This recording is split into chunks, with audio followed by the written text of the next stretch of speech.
नमस्कार। पानी की एक बूंद भी नहीं, दिन भर बिना अन्न बिना जल, सिर्फ प्रभु विष्णु के नाम का स्मरण। ये है निर्जला एकादशी, व्रतों का राजा, पुण्यों की जननी। कहा जाता है कि एक निर्जला एकादशी का व्रत 100 एकादशियों का फल देता है। पर क्यों? क्या है इसकी महिमा? क्या है इसकी कथा? और इसे करने का सही तरीका क्या है? आइए मैं आपको एक ऐसी कहानी सुनाती हूँ जो सिर्फ कथा नहीं, एक आध्यात्मिक अनुभूति है। ये कहानी है एक ऐसे व्रत की जो हर साल ज्येष्ठ माह में आता है और मानव को मोक्ष की ओर ले जाता है। हिंदू धर्म में एकादशी का व्रत अत्यंत पवित्र माना गया है।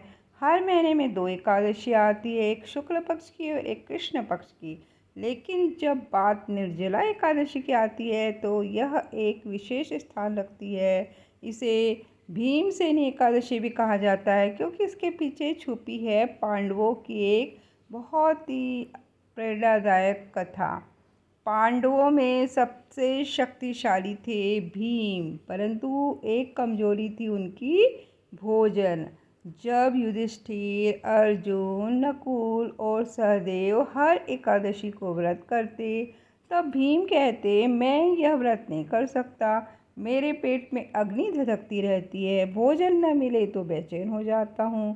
तो यह देखकर ऋषि व्यास जी ने उन्हें एक उपाय बताया। हे भीम, तुम अगर पूरे साल एकादशी नहीं कर सकते तो एक दिन निर्जला एकादशी का व्रत करो। यह एक व्रत 100 एकादशियों का फल देगा। तो भीम ने सहमति दी।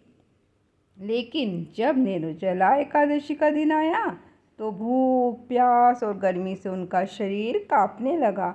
सूरज की तेज किरणें, लू की हवाएं और निर्जल रहने की कठिनता। लेकिन भीम ने हार नहीं मानी। उन्होंने न अन्न लिया न जल, बस भगवान विष्णु जी का नाम लिया।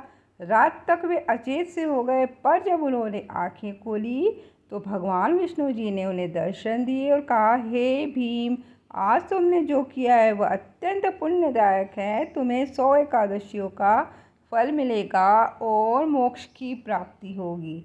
अब बात करते हैं इस व्रत को करने की विधि की। यदि आप भी 100 एकादशियों का फल एक दिन में पाना चाहते हैं तो व्रत इस प्रकार करें। एक दिन पहले यानी दशमी तिथि को हल्का भोजन करें और सात्विक भोजन लें। मन और शरीर को शुद्ध करें। एकादशी के दिन सूर्योदय से पहले स्नान करें। स्नान के बाद भगवान विष्णु जी के सामने दीपक जलाकर संकल्प ले, हे श्री हरि, मैं आज निर्जला एकादशी का व्रत कर रहा हूँ। मुझसे कोई भी गलती हो तो उसके लिए क्षमा करे और मुझे शक्ति दे। श्री हरि विष्णु जी का चित्र या मूर्ति स्थापित करें। उन्हें तुलसी दल, पीले फूल, पीला वस्त्र और चंदन अर्पित करें। ओम नमो भगवते वासुदेवाय मंत्र का जाप निरंतर करते रहे। दिन भर भगवान विष्णु जी का स्मरण करते रहे, कथा सुने और सुनाएं और श्रीमद् भागवत गीता का पाठ करें। इस व्रत की विशेषता है कि आपको जल भी नहीं पीना है। यह शरीर के लिए कठिन है पर आत्मा के लिए शुद्धिकारी है। अब द्वादशी के दिन कैसे पालन करें? अगले दिन सूर्योदय के बाद फलाहार करें, ब्राह्मणों को दान दक्षिणा दें, जल, अन्न, वस्त्र आदि दान करें। अब मैं आपको बताती हूँ निर्जला एकादशी का पालन करते समय हम किन किन नियमों का ध्यान रखना चाहिए। क्रोध नहीं करना है, झूठ नहीं बोलना है, शारीरिक संबंधों से दूर रहना है, तामसिक भोजन, प्याज, लहसुन से परहेज करें, किसी को दुख नहीं देना है, अपशब्द ना कहना है, निंदनीय विचारों से बचे और ज़्यादा से ज़्यादा समय भगवान विष्णु जी का नाम लें। यह व्रत क्यों इतना विशेष है? क्यों इसे व्रतों का राजा कहा गया? क्योंकि जो व्यक्ति एक बार भी इस व्रत को करता है तो उसे मृत्यु के बाद यमलोक में पीड़ा नहीं होती। भगवान विष्णु जी स्वयं गरुड़ पर सवार होकर उसे बैकुंठ ले जाते हैं।